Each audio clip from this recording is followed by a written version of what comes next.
tinggalkan dosa. Angkat dia dalam doa, pujikanlah namanya, masyurkan tebusan Yesus yang selamatkan dunia.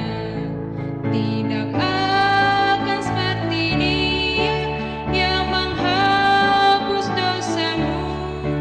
Sembah puji nama Yesus, Tuhan Juru Selamatmu. Angkat Dia Juru Selamat di hadapan manusia. Cari Dia sampai dapat, serta tinggalkan dosa. Shalom pemirsa yang diberkati Tuhan. Bertemu kembali dalam seri pelajaran Sekolah Sahabat. Mari kita berdoa. Bapa di sorga, kami bersyukur dan berterima kasih oleh karena berkat dan perlindungan Tuhan yang sudah kami rasakan hingga pada saat ini. Saat ini Tuhan, kami memiliki kerinduan untuk belajar firman Tuhan. Kuasai kami dengan Roh Kudus-Mu agar kami dapat mengerti dan memahaminya. Terpujilah nama-Mu Tuhan, dalam nama Yesus kami memohon dan berdoa. Amin. Pelajaran Sekolah Sahabat, Jumat 16 Juni 2023 adalah pendalaman.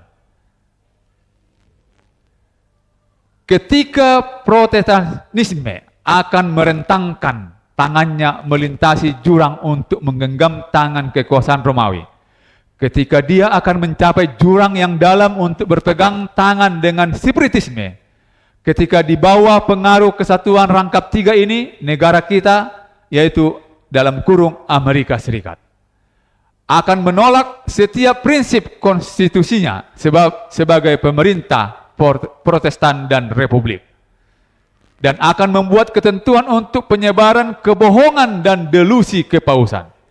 Maka kita dapat mengetahui bahwa waktunya telah tiba untuk pekerjaan iblis yang luar biasa dan bahwa akhir sudah dekat. Ellen G. White, Testimonies for the Church, jilid 5 halaman 451.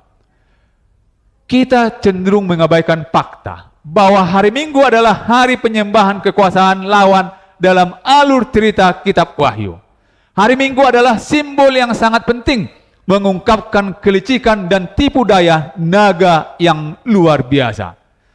Ini mengubah hukum Allah, mengungkapkan dalam satu tindakan sederhana inti dari kebencian naga terhadap Allah dalam konflik alam semesta. Kesederhanaannya sangat menipu.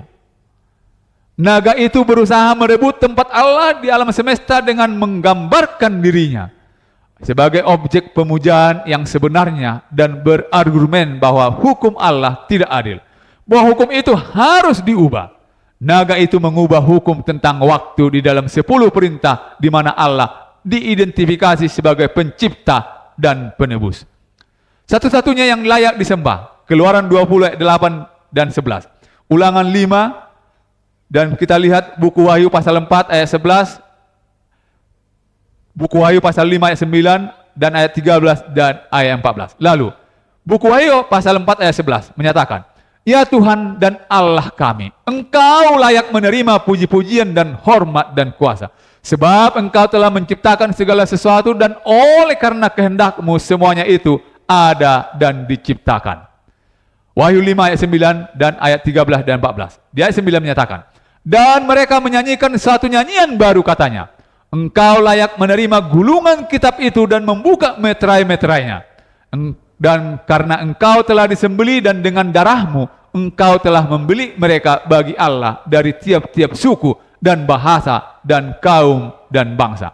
Di ayat ke-13, "Dan aku mendengar semua makhluk yang di surga dan yang di bumi dan yang di bawah bumi dan yang di laut dan semua yang ada di dalamnya berkata, bagi Dia yang duduk di atas tahta dan bagi Anak Domba adalah puji-pujian dan hormat dan kemuliaan dan kuasa sampai selama-lamanya." Di ayat 14, "Dan keempat makhluk itu berkata, Amin, dan tua-tua itu jatuh tersungkur dan menyembah." Perubahan hukum tidak hanya memanifestasikan kebencian naga terhadap kehendak Tuhan, yaitu hukum, tetapi juga upayanya untuk merebut tempat Tuhan dengan menjadi objek penyembahan.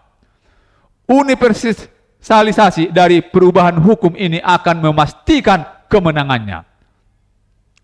Angel Manual, the closing of the cosmic complete rule of the three angel message, halaman 53 dan 54. Pertanyaan untuk kita diskusikan bersama. Yang pertama, meskipun hidup dalam antisipasi bahwa ekspektasi dari peristiwa terakhir, mengapa kita harus berhati-hati agar tidak masuk ke dalam fanatisme penetapan tanggal atau berspekulasi di luar apa yang telah diungkapkan kepada kita melalui inspirasi? Apakah bahayanya melakukan ini dan apakah hasilnya ketika peristiwa yang diharapkan tidak terjadi seperti kapan dan bagaimana orang mengatakan hal itu akan terjadi? Pertanyaan kedua, sementara kita harus menghindari bahaya yang digambarkan, dalam pertanyaan diskusi sebelumnya, bagaimana kita menanggapi mereka yang mengatakan bahwa skenario kita tentang tanda binatang dan penganiayaan tidak dapat terjadi karena tampaknya tidak mungkin mengingat keadaan dunia saat ini? Mengapa alur pemikiran ini meskipun di permukaan tampak masuk akal, sebenarnya tidak masuk akal sama sekali? Lalu, lagi pula lihat seberapa cepat perubahan besar dapat terjadi di dunia. Tuhan memberkati. Bapa di sorga, kami bersyukur dan berterima kasih oleh karena Tuhan memberikan waktu yang baik bagi kami untuk belajar sebagian dari firman-Mu. Biarlah melalui pertolongan Tuhan dan kuasa Roh Kudus Tuhan, menolong kami, mengajari kami, dan menuntun kami untuk lebih setia kepada Tuhan. Terima kasih Tuhan atas semua kebaikan-Mu. Terima kasih juga oleh karena Tuhan akan mendengar dan menjawab doa kami. Di dalam nama Yesus kami memohon dan berdoa. Amin.